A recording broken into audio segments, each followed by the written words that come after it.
Now we're turning to Nikole Hannah-Jones. After months of controversy, the acclaimed journalist, the New York Times, announced Tuesday she's decided not to join the faculty at her alma mater, UNC-Chapel Hill. Instead, the Pulitzer Prize-winning reporter will join the faculty at Howard University, the prestigious historically black university where the Knight Foundation has established a tenured endowed professorship in race and journalism for her. She also plans to create the Center for Journalism and Democracy. Acclaimed journalist Ta-Nehisi Coates, who's a Howard alum and close friend of Hannah-Jones, will join her at the school in running the center. The decision by Hannah-Jones comes after her tenure was initially denied by the University of North Carolina Board of Trustees in May, after it was first unanimously approved by the faculty. The board typically rubber stamps tenure for professors who've won such approval from their peers. The decision to deny her tenure was reversed last Monday after massive protests from alumni, faculty, and students.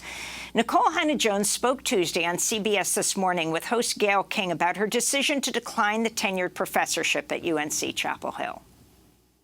This was a position that since the 1980s came with tenure. The Knight chairs are designed for professional journalists who have been working in the field to come into academia. And every other chair before me, who also happened to be white, received that position with tenure. It had never been denied. No one had ever been denied tenure before. Exactly. And I went through the tenure process, and I received the unanimous approval of the faculty to be granted tenure. And so to be denied it and to only have that vote occur on the last possible day, at the last possible moment, after threat of legal action, after weeks of protest, after it became a national scandal, it's just not something that I want anymore. Nikole Hannah-Jones is best known for her work at the New York Times, where she produced the 1619 Project, an interactive project that re-examines the legacy of slavery.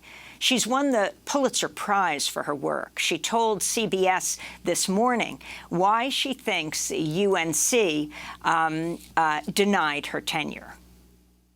What has been reported is that there was a great deal of political interference by conservatives who don't like the work that I've done, particularly the 1619 Project, and also by the powerful donor who gave the largest donation in the 70-year history of the journalism school. So it's pretty clear that my tenure was not taken up because of political opposition, because of discriminatory views against my viewpoint, and I believe my race and my gender.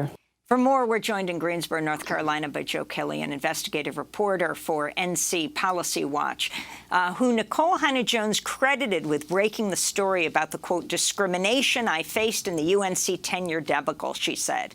His latest story is an exclusive print interview with her, headline, Nikole Hannah-Jones declines UNC tenure offer, heads to Howard University. Welcome to Democracy Now! We're talking about one of the oldest public university in the United States, Joe Killian. Take us through it, what happened, and who the donor is, this critical point that the university's journalism school is named for, who intervened in this process. Sure. Well, it's a little oversimplistic to say she was denied tenure because it actually was much more unusual than that. They actually just decided not to vote on it, which is something you see in politics, not usually in academia. Killing something in a committee, making sure it never comes out of a committee, never comes to a vote, nobody's on record publicly one way or the other. That's something you see at the North Carolina General Assembly. It's something you see at city councils and county commissioner meetings. It's not generally something you see on the board of trustees of a major university. And that's what happened here. And our reporting revealed that not only was there conservative backlash to the idea of her working at the university from conservative activists and elected Republicans, but also from Walter Hussman, who is a Arkansas media magnate and graduate of the journalism school, who gave $25 million in 2019, which led to the school being named after him and the school agreeing to etch what he calls his core values of journalism into a wall at the university. I interviewed Hussman, and he said that he had concerns about the 1619 Project and also about an essay that Hannah-Jones wrote on the idea of reparations for Black Americans for slavery. And he took those concerns all the way up the chain. He didn't get the answer that he wanted from the school's dean, who said, thank you for your input, but we're going to make the decision ourselves. So he went to the chancellor, he went to the vice chancellor, who oversees financial giving and at least one member of the board of trustees itself. And I wanted to ask you, this whole issue of tenure for faculty, we've seen several battles now in recent years about prestigious universities not approving tenure for prominent Black and Latino scholars. What do you say to people who say these are basically tempests in a teapot?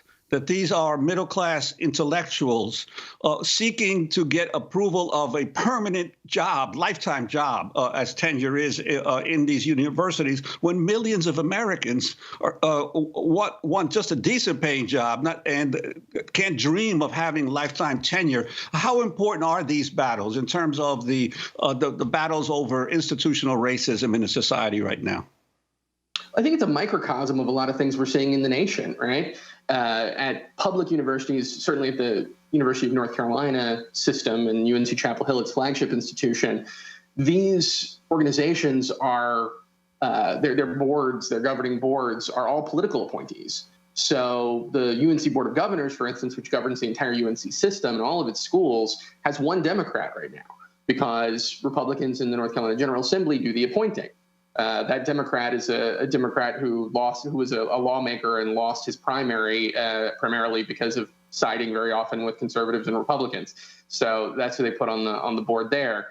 The board at Chapel Hill is stacked with white men. It's stacked with people who are conservative, and it doesn't look anything like the university itself. Is the question of tenure and whether you get a tenure appointment a champagne problem? I think it might seem that way for many people, but Nikole Hannah-Jones doesn't come from an ivory tower background. She doesn't come from an upper middle class background. She's from Waterloo, Iowa. She grew up in a working class community where she didn't know Black people who went to college. She went to Notre Dame. She went to UNC for grad school. She worked her way up from the Chapel Hill News in North Carolina up to the New York Times and won Peabody, Polk, National Magazine Awards, the Pulitzer.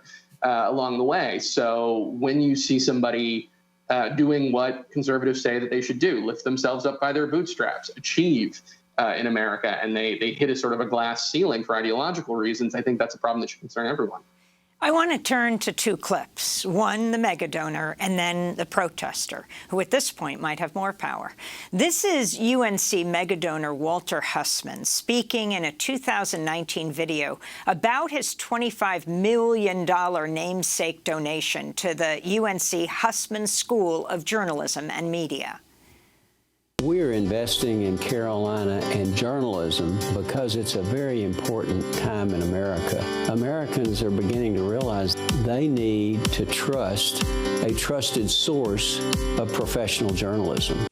And now I want to turn to a student. When Black students tried to attend the UNC Board of Trustees meeting on Wednesday, June 30th, where members voted on whether to grant tenure to Nikole Hannah-Jones, campus police forcibly removed the students from the room. Get your hands off her! Get your hands off her! They need to exit. We told them several times. Get your hands off her! We need to several times. Hey, calm down, careful. Let's go. Hey, go! This is UNC student Talia Javan, one of the protesters in that clip, speaking on Black News Tonight with Mark Lamont Hill about whether UNC is a place where she wants to be now. They feel they can do anything to us, treat us any kind of way. I want you all to ask yourselves, honestly, this is what we saw them do today on camera, and they knew the world was watching. How do you honestly think they treat us when you're not paying attention? I will never, ever, ever forget the lesson that UNC at Chapel Hill taught me today, and I will continue to bring this up when I'm talking to potential Black students who are interested in coming here in the future. Now, UNC police chief Chapel Hill has resigned after what happened at that trustee meeting. Joe Killian, take us from there. The power of Hussman, the power of the protesters.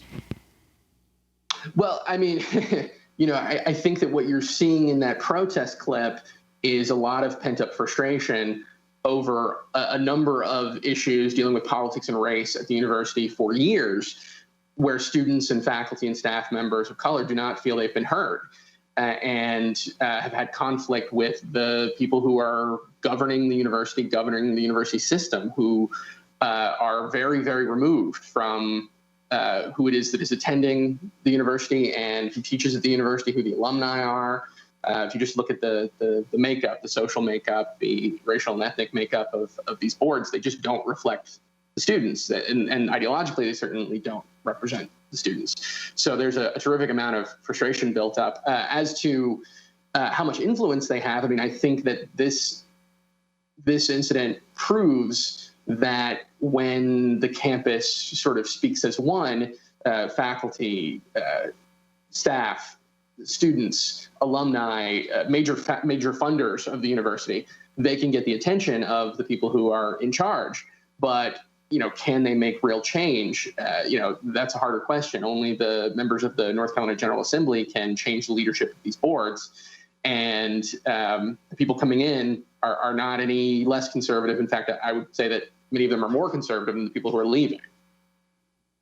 And I wanted to ask you in terms of the impact of this Knight Foundation money, which supposedly is also attracting other foundations, the Ford Foundation and others, for a multi-million-dollar grant to Howard University. What the impact is going to be of that decision of these major foundations to, in essence, provide an alternative to what UNC was so late in granting to in terms of tenure here? Yeah, this is not the first time we've seen this either. UNC lost a major grant after its debacle over the Silent Sam Confederate monument on its campus and how it handled that. And it continues to come into conflict with major donors and to lose donors and money from individuals who donate to the school, to which, honestly, some of the folks who are running the school and running the university say, okay, that's fine. We're doing it what it is we want to do, and we believe that we'll, continue to find the money to do that. But we're not interested in changing direction because these people who fund our work don't like how we're managing things. Students toppled the statue, the Confederate statue, in 2018. Now, the UNC press is in the crosshairs of the Board of Governors, which is refusing to reappoint Professor Eric Muller, who criticized the handling of the Silent Stem statue. We have 5 seconds. Yeah, Eric Muller is a renowned UNC law professor who has been on the UNC press board for 2 terms. He was 3 seconds. Expected to be reappointed, was not reappointed, and has butted heads with the Board of Governors. We'll leave it there. Joe Killian, thanks for joining us.